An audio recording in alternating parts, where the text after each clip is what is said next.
اعوذ باللہ من الشیطان الرجیم بسم اللہ الرحمن الرحیم۔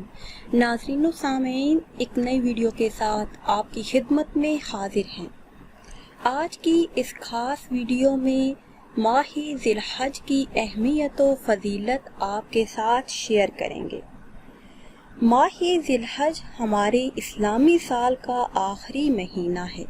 اس ماہ مقدس کی 9ویں تاریخ کو بڑی شان و عظمت کے ساتھ تقریب حج ادا کی جاتی ہے اور میدان عرفات میں لاکھوں کی تعداد میں لوگ جمع ہو کر حج ادا کرتے ہیں اور اپنے گناہوں کی مغفرت اور بخشش کا سوال کرتے ہیں۔ اور اس ماہ کی 10ویں تاریخ کو عید قربان بڑے ہی اہتمام کے ساتھ منائی جاتی ہے اور حسب توفیق فی سبیل اللہ قربانی کا جانور ذبح کر کے محبت الہی کا مظاہرہ کیا جاتا ہے۔ ناظرین و سامعین، یہ مہینہ ہمارے ہجری سال کا آخری مہینہ ہے۔ اس کے ختم ہونے کے بعد ماہ محرم الحرام سے نیا اسلامی سال شروع ہو جاتا ہے۔ ماہ ذی الحج کے پہلے 10 دنوں کی بہت فضیلت و اہمیت ہے۔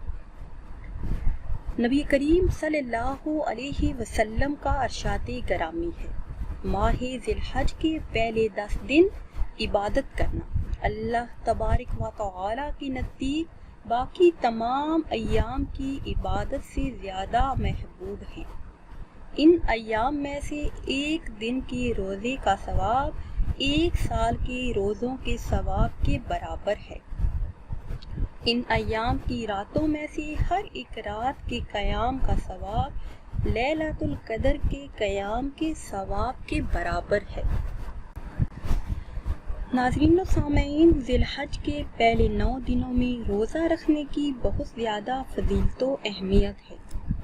جس طرح پہلے مذکور ہوا، بعض علماء کرام نے ان ایام کی فضیلت اس طرح سے بیان کی ہے کہ جو شخص ان ایام میں روزہ رکھتا ہے، اللہ تبارک و تعالی اسے 10 انعامات سے نوازتا ہے، اس کی عمر میں برکت فرماتا ہے، اس کے مال میں اضافہ کرتا ہے، اس کے اہل و عیال کو ہر قسم کی مصیبتوں سے محفوظ رکھتا ہے، اس کے گناہ کو مٹا دیتا ہے، اس کی نیکیوں کو 2 گنا کر دیا جاتا ہے، اس کے لیے موت کے سکرات آسان بنا دیے جاتے ہیں، اس کی قبر کی تاریکیوں کے لیے نور مہیا فرماتا ہے، اس کی نیکیوں والے پلڑے کو وزنی بناتا ہے اور جہنم میں گرنے سے بچا لیتا ہے، اسے بلند درجات کی طرف چڑھنے کی توفیق عطا فرماتا ہے۔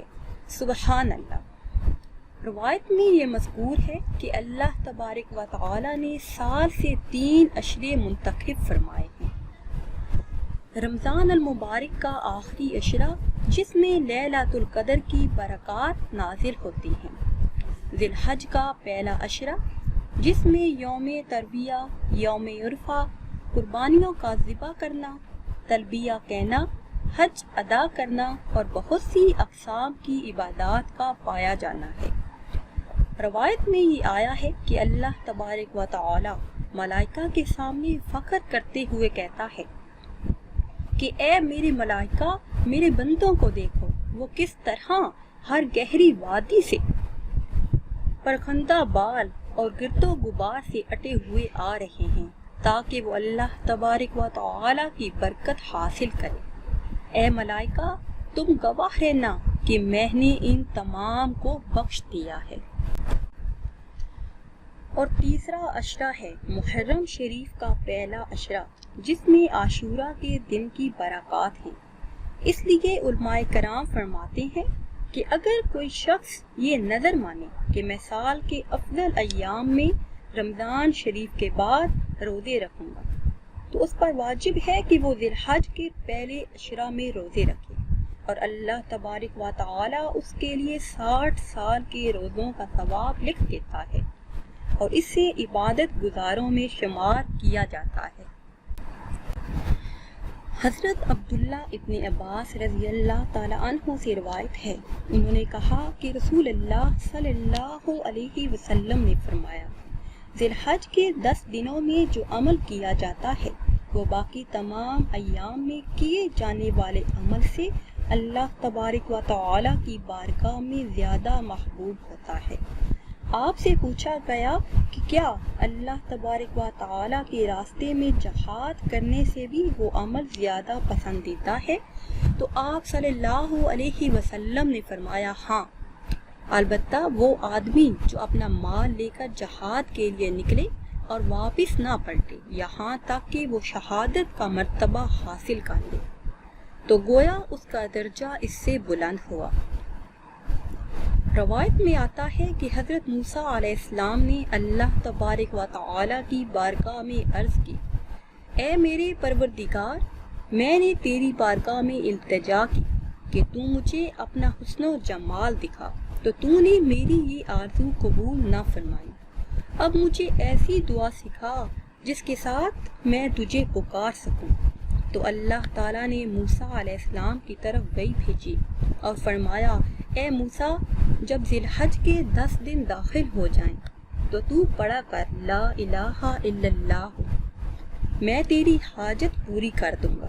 عرض کی، اے میرے رب، یہ تو تیرے تمام بندے پڑھتے ہیں، مجھے کوئی خاص ذکر سکھا۔ جو اللہ تبارک و تعالیٰ نے فرمایا کہ اے موسیٰ، ان دنوں میں جس نے ایک دفعہ لا الہ الا اللہ پڑھ لیا تو اگر 7 آسمان اور 7 زمینیں ترازو کے ایک پلڑے میں رکھ دیے جائیں اور دوسرے پلڑے میں لا الہ الا اللہ رکھ دیا جائے تو لا الہ الا اللہ والا پلڑا ان تمام سے وزنی ہوگا۔ ناظرین و سامعین، اس ماہ مبارک کے پہلے 10 دنوں میں لا الہ الا اللہ پڑھنے کی بہت زیادہ فضیلت و اہمیت ہے۔ چلتے پھرتے اٹھتے بیٹھتے اس کلمہ طیبہ کا ورد کرتے رہیے، انشاءاللہ عز و جل جو بھی آپ کی جائز حاجات ہیں، جو بھی خواہشات ہیں، جو بھی تمنائیں ہیں، اللہ کے فضل و کرم سے وہ ساری پوری ہو جائیں گی۔ امید کرتی ہوں کہ آج کی یہ خاص ویڈیو آپ کو پسند آئی ہوگی۔ اگر ویڈیو آپ کو اچھی لگی ہے تو اسے شیئر کریں اور لائک کریں، اور نئی ویڈیو کے لیے ہمارے چینل کو سبسکرائب کرنا نہ بھولیں۔ پھر حاضر ہوں گے ایک نئی ویڈیو کے ساتھ۔ اجازت دیجیے، اللہ حافظ۔